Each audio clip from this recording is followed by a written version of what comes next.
Salut les amis, j'espère que vous vous portez bien. Dans cette vidéo, nous allons essayer de comprendre pourquoi la plupart des gens, y compris vous et moi, peinons souvent à faire l'expérience de Dieu.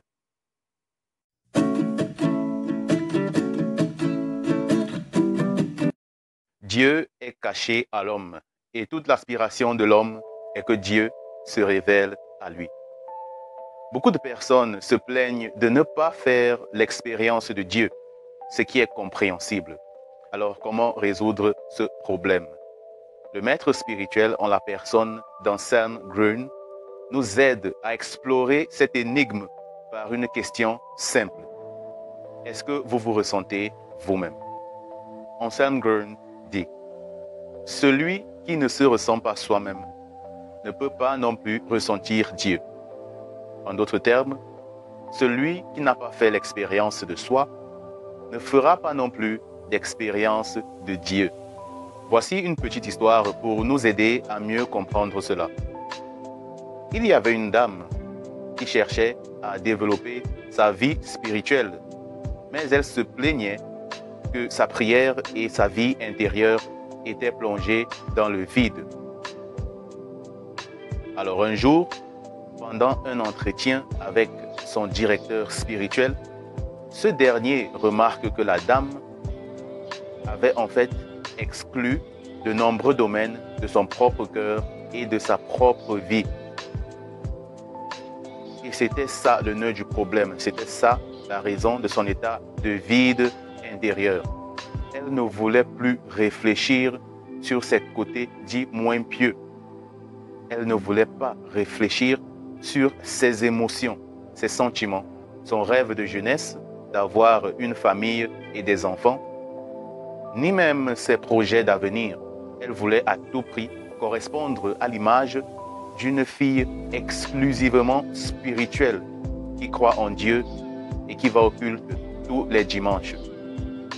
La dame avait peur d'elle-même. Elle se fuyait elle-même.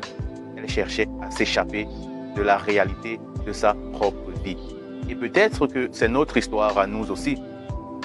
Nous désirons que Dieu se manifeste dans nos vies, mais nous sommes absents de notre propre vie. Nous sommes absents de notre propre expérience humaine. C'est assez paradoxal.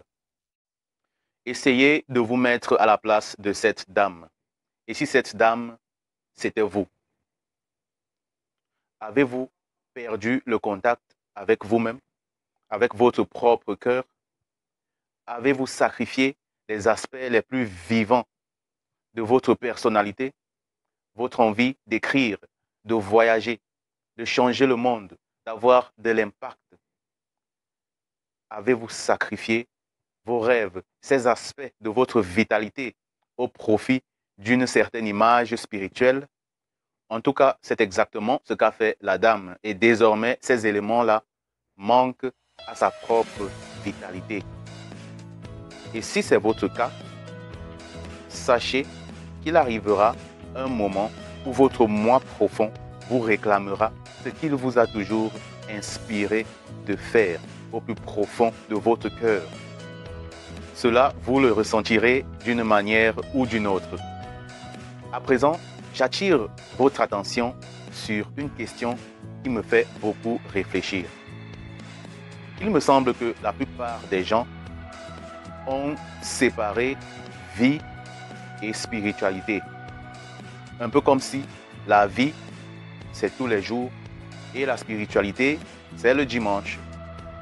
Si vous pensez que la spiritualité consiste à s'évader du moment présent dans un monde invisible, alors là, c'est une conception insuffisante de la spiritualité. Il est vrai que la spiritualité est un vaste océan. Toutefois, ici, nous pensons que la vie est spiritualité et la spiritualité est vie. Pensons à la spiritualité comme à la vie intérieure. C'est de l'intérieur que naissent nos désirs, nos aspirations, nos ambitions, nos rêves et notre sens du but. Et le désir est le commencement de tout. car c'est par le désir que l'homme prend le chemin de son propre devenir. D'un autre côté, pour ceux qui sont chrétiens, nous croyons que l'Esprit habite en nos cœurs.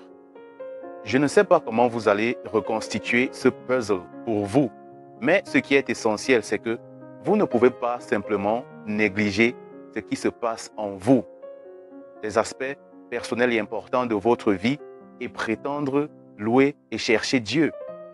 C'est un peu comme si vous étiez en train de chercher votre paire de lunettes, pourtant elle est là sur votre visage.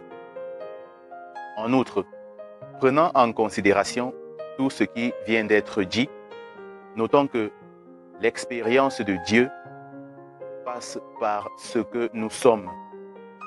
Vous faites l'expérience de Dieu via ce que vous êtes. Tout commence par votre réalité. L'expérience de Dieu commence quelque part. Autrement dit, notre histoire avec Dieu doit commencer là où nous sommes. Pour résumer, beaucoup de gens sont coupés d'eux-mêmes. Ils ne perçoivent qu'une infime partie d'eux-mêmes et cela les empêche de faire l'expérience de Dieu. Et cela semble les empêcher de percevoir la réalité de Dieu. Cependant, ce n'est qu'en osant tout montrer à Dieu et en étant en contact avec tout ce que nous sommes, nos désirs les plus profonds, que nous pouvons ressentir Dieu. C'est en étant en contact avec soi-même que l'on peut ressentir Dieu. Alors, est-ce que vous vous percevez vous-même? Est-ce que vous vous ressentez vous-même? Merci d'avoir regardé cette vidéo. Je vous remercie de la liker et de la partager. Laissez-nous un commentaire. Et dans une prochaine vidéo, je parlerai de comment j'ai essayé d'appliquer cette notion dans ma propre vie. À nous revoir très prochainement.